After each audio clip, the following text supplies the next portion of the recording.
বুধবার জলপাইগুড়ি বিশেষ পক্সো আদালতে এই রায় ঘোষণা করেন বিচারপতি ইন্দ্রিরা মুখোপাধ্যায় মিত্র। জানা গেছে গত 2020 সালে এনজিবি থানা এলাকায় নাবালিকা ছাত্রীকে ধর্ষণের ঘটনা ঘটে। নাবালিকার বাবা কাজে গিয়েছিলেন এবং নাবালিকার মা ও দাদা নাবালিকাকে বাড়িতে রেখে সন্ধ্যায় একটি মুদির দোকানে গিয়েছিলেন। সেই সময় স্কুল বন্ধ ছিল এবং নাবালিকা ছাত্রটি অনলাইনে ক্লাস করছিল। সেই সময় নাবালিকা ঘর থেকে বের হয়ে বাইরে জল খাওয়ার জন্য আসে। সেই সময় অভিযুক্ত যুবক নাবালিকার পোশাক খুলে ফেলে এবং তাকে জোরপূর্বক ধর্ষণ করে। জানলা খুলে ছেলেটি পালিয়ে যায়। পরবর্তীতে নাবালিকার মা বাড়িতে এসে নাবালিকাকে উলঙ্গ অবস্থায় দেখতে পায়। নাবালিকা সম্পূর্ণ ঘটনাটি তার মাকে জানায় এবং পরবর্তীতে তার বাবাকেও জানায়। এরপর 2020 সালের 1 আগস্ট অভিযুক্তের বিরুদ্ধে থানায় অভিযোগ করেন নাবালিকার মা ও বাবা।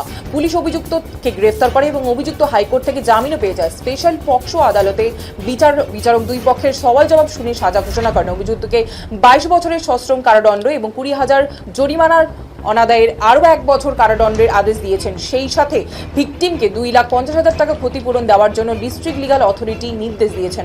অন্যদিকে যদি অভিযুক্ত 20,000 টাকা জমা দেয় সেই টাকাও ভিকটিমকে দেওয়ার নির্দেশ দিয়েছেন বিচারক বলে জানান পক্সো আদালতের সহকারী সরকারি আইনজীবী দেবাশিস দত্ত।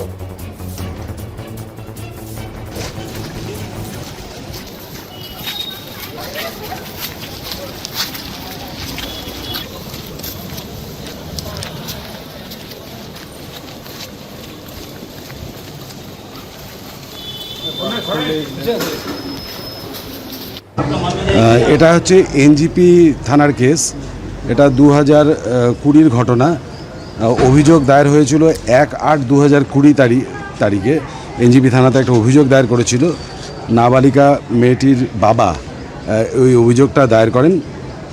তিনি অভিযোগ দায়ের করেছিলেন যেটা 30/7/2020 এই তারিখে ঘটনাটি ঘটেছিল। সেদিনকা সে কাজে গিয়েছিল এবং তার স্ত্রী এবং ছেলে তারা সন্ধ্যাবেলার দিকে বাড়ির বাইরে একটা গ্রসারি শপে বাজার করতে গিয়েছিল। সে সময় নাবালিকা মেয়েটি, যার বয়স সে সময় 15 বছর ছিল, সে বাড়িতে একাই ছিল এবং সেই সময় যেহেতু স্কুল কলেজ বন্ধ ছিল, মেয়েটা 8-এ পড়াশোনা করতো, সে অনলাইনে বাড়িতে পড়াশোনা করছিল। সেই সময় এই আসামি যে প্রতিবেশী ওদের, সে বাড়িতে আসে এবং মেয়েটির কাছে জল খেতে চায় এবং জল খেতে চাওয়ার পরে মেয়েটি যখন ওকে জল দিতে যায় তখন মেয়েটিকে ও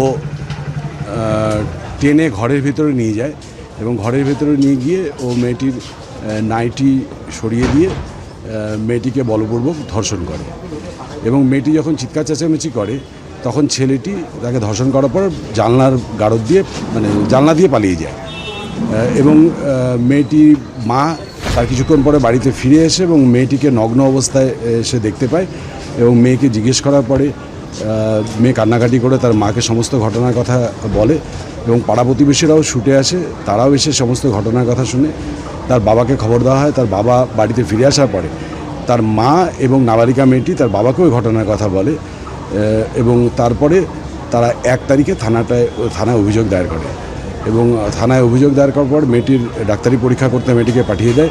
মহামান্য আদালতে তার গোপন জবানবন্দি রেকর্ড করা হয় এবং আসামিকে পুলিশ অ্যারেস্ট করে মহামান্য আদালতে প্রেরণ করেন।